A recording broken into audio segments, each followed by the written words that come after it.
All right, ignore the sounds of the coffee maker in the background. So what we're going to do is we're going to listen to some bad audio from the Rode Wireless Go 2. We first tested this. It worked fine with just the unit, but then as soon as you hooked the lavalier up, the lavalier got a horrible buzzing. The horrible buzzing was able to be fixed using the firmware update, but I botched the firmware update apparently the first time around, almost bricked the unit, and then had to go ahead and do a restore and then do it again. In the end, it cleared it up, but in the very beginning of this video, you can listen to the audio. You can hear the anomalous sounds that we were hearing, which we originally thought was due to a damaged cable. Hold that for a second. All right, so I'm going to try and walk back here. I'm talking to Phil, and Phil can say something back. I can say anything I want to, as long as I'm willing to be aware that it's going to be recorded. And it probably won't be recorded that well because the only audio you should hear is the audio from here. Wow. I can't wait to see the playback. Me too. So, not wanting to have only one sample source, we decided to try the test one more time.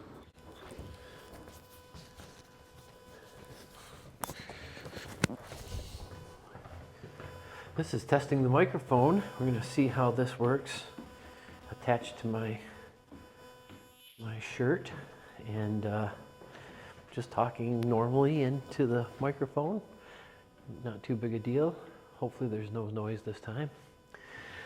And I'm going to walk down a little bit further here. See how that is. And let's see how the audio is. Go ahead, unplug. So now you'll have to clip it to you. Yeah. Oops. That's going to be loud. Test 1 2, test 1 2. This is without the microphone. I'm taping my movements too, just to make sure it's not lights right now. Yeah. Still sound good though? Looks good. Looks like things should be good.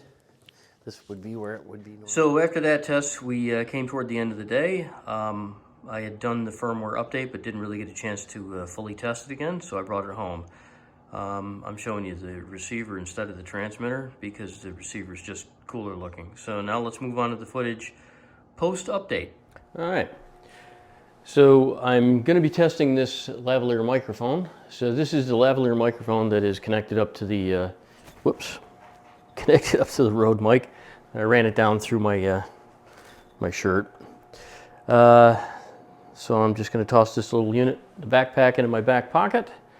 And I want to see if this cable has any noise. It had noise before I did the firmware update, and I'm hoping that maybe it doesn't have that kind of noise now. So we're going to take a little bit of walk past the toe kick heater, which has a little bit of electrical interference, all the way back to our back bedroom, which is, well, I'm not going to say a quarter of a mile away, but it's probably a good 20 feet.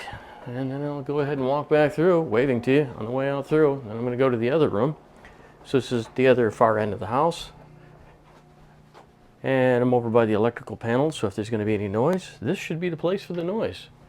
And then that's it. I'm going to end up walking back through here. And hopefully the firmware update took care of the problem. Yeah?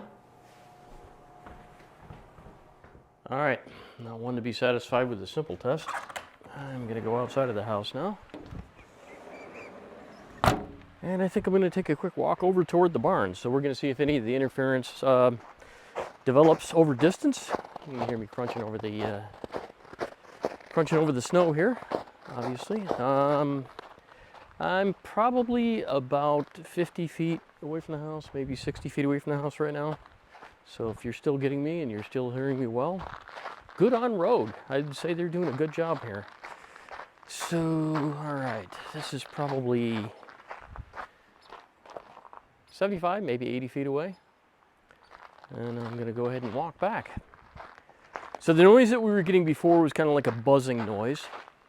And the buzzing noise was happening, we thought, due to the dents in the cable, because the lavalier cable that's on this microphone is damaged. It looks like it was kind of like closed into a little case or something like that. And this mic wasn't really used, so I'm not exactly sure how that happened. But despite the fact that it's been a little mutilated, it doesn't look like that actually had anything to do Hey Ted, doesn't look like that had anything to do with the actual problem.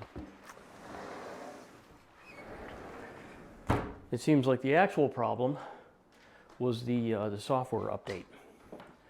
So when I did the software update, the first time it almost bricked it because the microphone wouldn't turn back on again. So I had to go back into the software, and there's a setting in there for restore. So I hit the restore, and then you got to leave it plugged in because otherwise you really will brick it and you won't be able to get the microphone, well, the microphone element, that little fella, working again.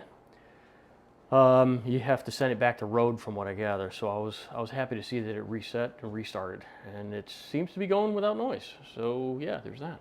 So just for clarity on this, I did not do the firmware update and then it developed the noise. It had the noise, and then I decided to do the firmware update to see if that made any difference, which it did after I went through all the almost bricking it procedure. So I'm just going to show you the kit in its entirety. This is the SC19 cable that we just bought. You can see that little thing that's on there. That's apparently their proprietary part that allows you to hook up to the iPhone. That little fella right there. I just have it on a little quick mount, so it's shoe adapted. It's just a regular belt clip, and I just have it slid into a shoe. That's all. And then I ran the cable out underneath there. It's a nice little unit. It's got a display in there. You can run up to 2 microphones on it. Like if I turn this other microphone, well, if I turn this microphone on, I got to hold that for like 2 seconds or 3 seconds to get that thing to wake up. And now you can see it's awake, and there's a microphone in the top of that built in.